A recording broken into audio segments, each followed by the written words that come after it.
Alright guys, welcome back. Survival Living here. So, been working on all kind of different videos and I needed to take a break and actually cover this one as well. Good friend, Canadian Prepper over there released a video talking about Israel's EMP attack plan.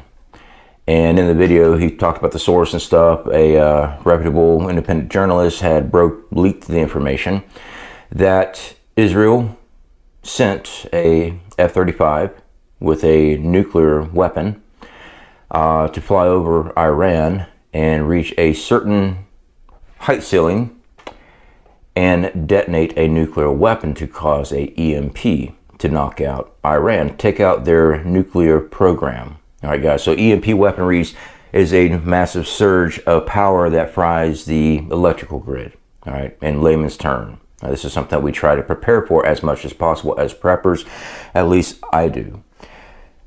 He later talked about the report, and I am linking his video right here, guys. I'd encourage you to get over there and watch the thing in full length.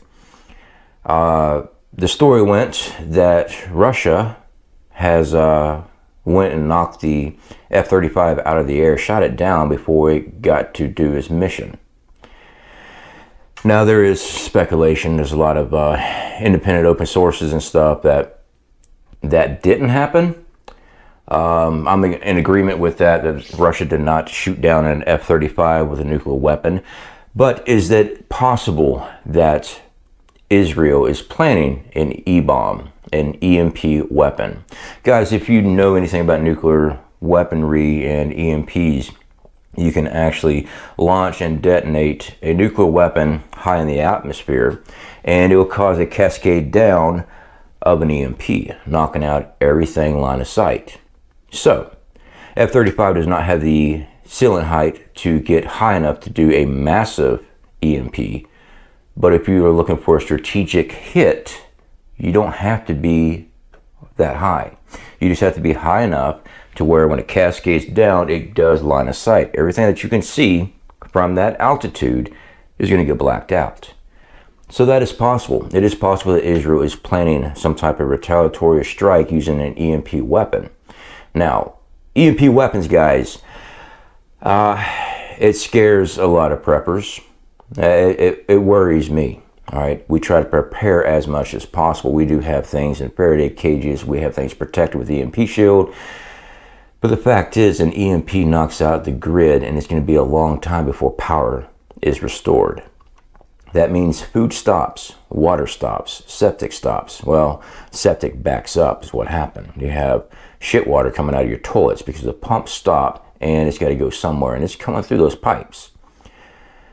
Medication, manufacturing, all that stops. Yeah, all that stuff stops, guys. So basically what you have in your home, other locations, and please tell me y'all have things in other locations, but don't tell me here on the internet because it is always watched. All right, what I show you guys is what I want you to see. That's it. What I want you to do is stock up. Canned goods, dry goods, get food, water filtration put back. You need to quit playing around. All right, if you are prepping as hard as you can, I'll encourage you to continue to do so. If prepping is a hobby for you, I would recommend you buckle down and really look at what's going on in the world. Fact is, our greatest enemies to, well, the United States and its allies is China, Russia, North Korea, and of course, the sandbox. All right, too many enemies. And technology has increased so fast in the availability to get hold of stuff that, you know, I always thought that America was a little too far out of reach of some of these countries. That's not the case. We got Russian subs in the Gulf of Mexico, up and down the eastern seaboard.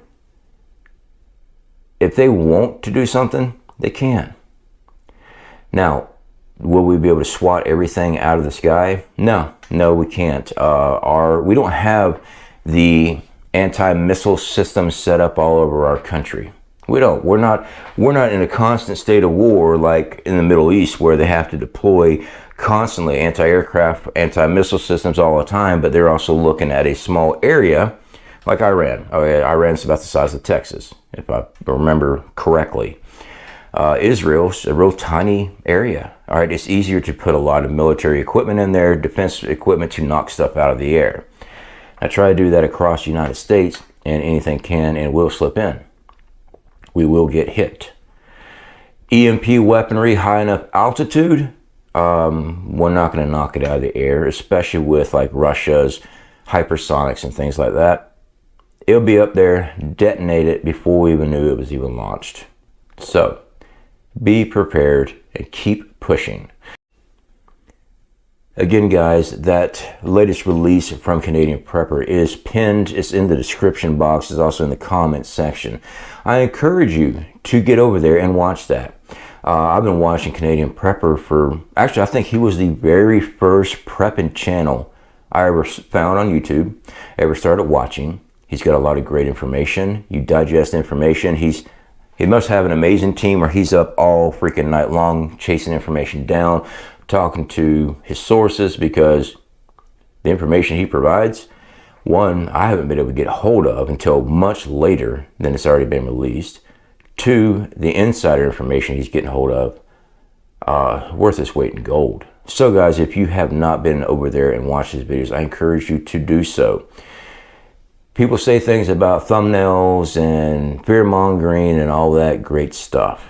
We're preppers. We're trying to get your attention, let you know what the information is, and trying to get you to prep accordingly. All right? If you are prepping out of fear, well, that is a way to prep, absolutely. But I don't want people prep it out of fear, even though I know we got stuff coming. I feel in my bones that we got stuff coming, and it's coming quick. Don't know when. I just want to be ready for it when it does. That's the main thing. Having the security that you can take care of your family in an event is the best feeling. It is. Again, I try to space our stuff out as much as possible because I've had house fires. I've lost everything before. So having things split up is actually a very strategic idea. It really is. Because if you have to leave your home, you're going to be able to take all your stuff with you. It'd be nice if you can, but what if it's an emergency? You have to get out of there. Something major's coming in on you. For your life, the life of your family, it's easier to retract, evacuate to a secondary spot that you have stocked. We call it bug out plans. It's not just running to the woods. It's getting away from an immediate threat to a new secure location. You need to be working on these things. Now again, guys, recently we had to move into the city.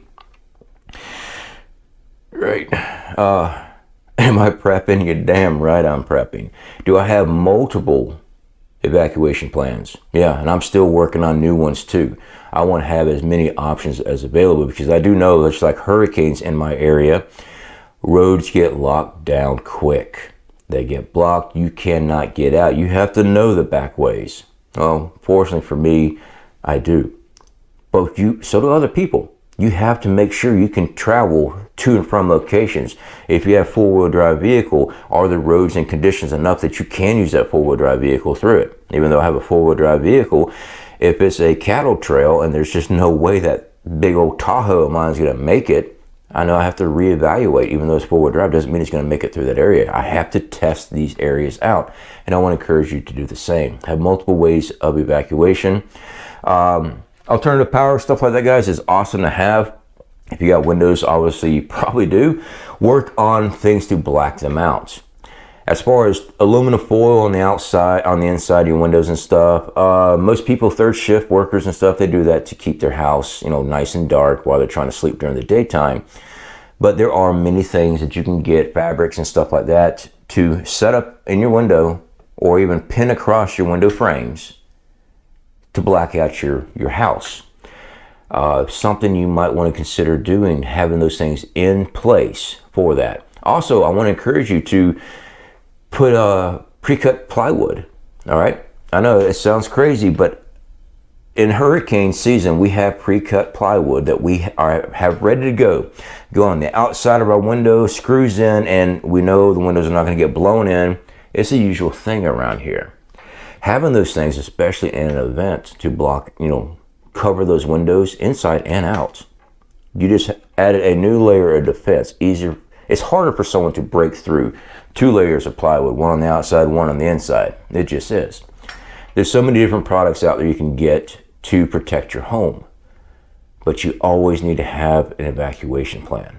Sometimes you are going to get outnumbered, and to think that they are not going to be toting firearms as well, and to think that they are just going to be complete morons and knock on your door. That apologies, the gremlin is back in the footage.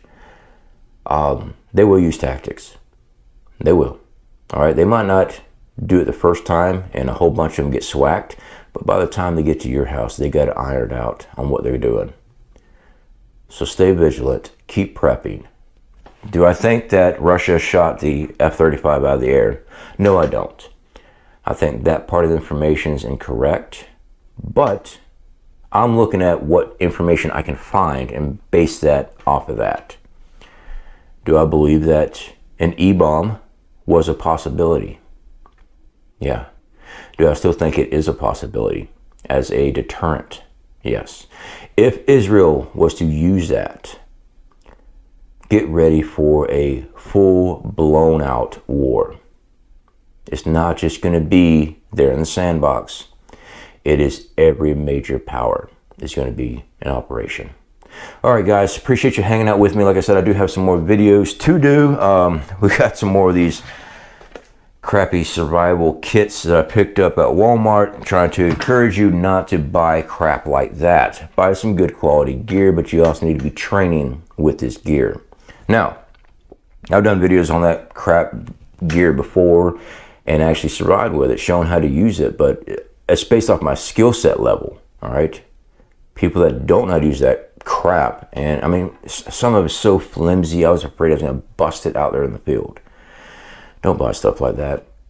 Buy food, water filtration systems, alternative power, ways to protect and build Faraday cages. If you have the money to invest in EMP Shield for their larger, more expensive equipment, hey, check it out. We got links. You get a discount. If not, don't worry about it. Build yourself a Faraday cage. Put that stuff in it. That way it's protected. Like these solar generators I've got. Right now, they're not protected. I do have a lot of solar generators though. We have them in Faraday cages. All right. That way, if something happens, I can always pull them out and use them. EMP was to happen right now, that solar generator is dead. Will not fire up, will not charge, will not produce power. They would not work. The ones I have in Faraday cages will. Take them out, they're protected. All right, guys, please be safe, keep prepping. Speak to you later.